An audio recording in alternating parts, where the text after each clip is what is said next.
Welcome YouTubers. This is a review of the Rescue in-cab charging cord. It's a cord that I picked up on Amazon for about $20. There's a couple other places you can get it because sometimes Amazon's out of stock. Now Rescue's in the business of charging these really expensive jumper packs, so for like a professional car saving people, you know, people that come out on the road warriors. But this is a charging cord. It's part number 604095, and the cord itself just looks like this. It's got an input side to vehicle power, which is a red, nice heavy-duty cord, and the black cord goes a little longer, and that's going to go into your power pack. I've got kind of a cheaper power pack here, but it's okay. It's all the same principle. So a couple things that I really want to get out of this, you know, to see whether it says 2 amps down here in the corner. So it's one of these things where it would limit it to 2 amps power. So I've had a previous video where I hooked up a couple DC batteries together, which is what you'd be doing in the back of the car, and you get a lot of amps going through it. So you need some kind of current resistance. So this one has 2 amp current resistance, and also whether or not it has a diode that prevents power from going, you know, backwards from the spare battery back into my main car's battery.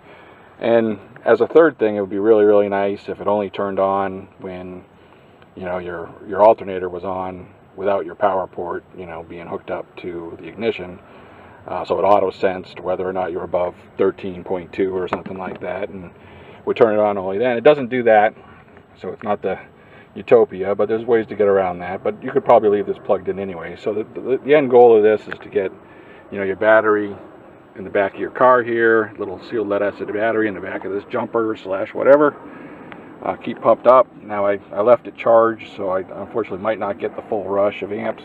But let me go ahead. I got this plugged in, the back side to that. I'm going to plug the front side into the car. And normally I'd plug that right into the power port over here. This is a constant on power port in my truck.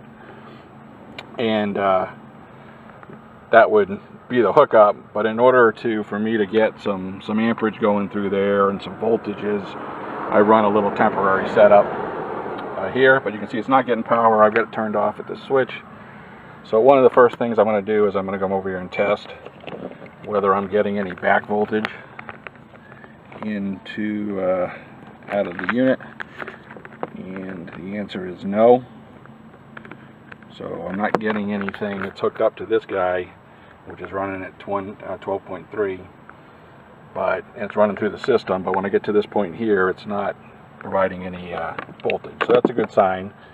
Now if I turn this on, I might need to reset this just a tad, just kind of let it float down. This is a DC amp meter, clamp style. So let me turn it on, and you see I really got no change in voltage, and I've got no, you know, the power's on and it's not really charging. So that's a good deal. I know I got the light on. I'm trying to draw that battery down a bit to see what happens. Because my car is not running, right? My voltage on my car is a little low. It's probably about 12.3, so that's why you're not really getting voltage going through this. So let me pause this video and turn on the car. Alright, so I have the car on now, and it's running whatever 14 volts or whatever on your alternator. I'm going to turn my power on, and you can see I'm getting not a lot of power right now through it, so it is current limiting to a certain degree.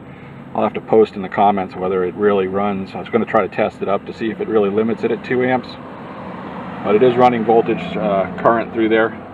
It's on, and you can see this guy is charging very slowly at less than whatever, you know, a third of an amp or whatever. But it is coming up, so we'll keep that guy charged. It will kind of equalize when the car is off. It will keep it from backflowing from this battery to the other battery, or drain one to the other. And like I said, my only concern is if you leave this plugged in full time, whether it eventually drains your main battery, but you run your car every day. So, well, like I said, I'll do some other tests and post in the results, but that's my video on this Rescue car charger. So, you know, you can use an isolator and stuff like that. That's what you would normally use, and hook that up to your ignition switch, but, you know, those things cost usually about 60 to 80 at a minimum. It goes up from there. So this is like a $20 alternative to keep this guy nice and floated eventually, or charged up. Last but not least, you know, I did buy 2 of these because my first one I had a little bit of a problem with, in that, you know, I took the power up incorrectly on my little test. I know my portable chargers have the reverse, positive and negative, and it wasn't tolerant at all. It basically, you know, as soon as I kind of did that, it wouldn't deliver power anymore, and I played around with it a little bit more, and it won't even light up anymore. But here's what the inside looks like. Basically, that middle is the LED. These are your inputs, nice heavy gauge wire, although in theory all you're going to draw is 2 amps. And a bunch of, I didn't see anything burnt out, but it's got a nice heat stick on the back, so obviously when you're over the 2 amps, that's going to heat up on you. And deliver that as output is heated watts, right? You know, the whatever's above the 2 amps.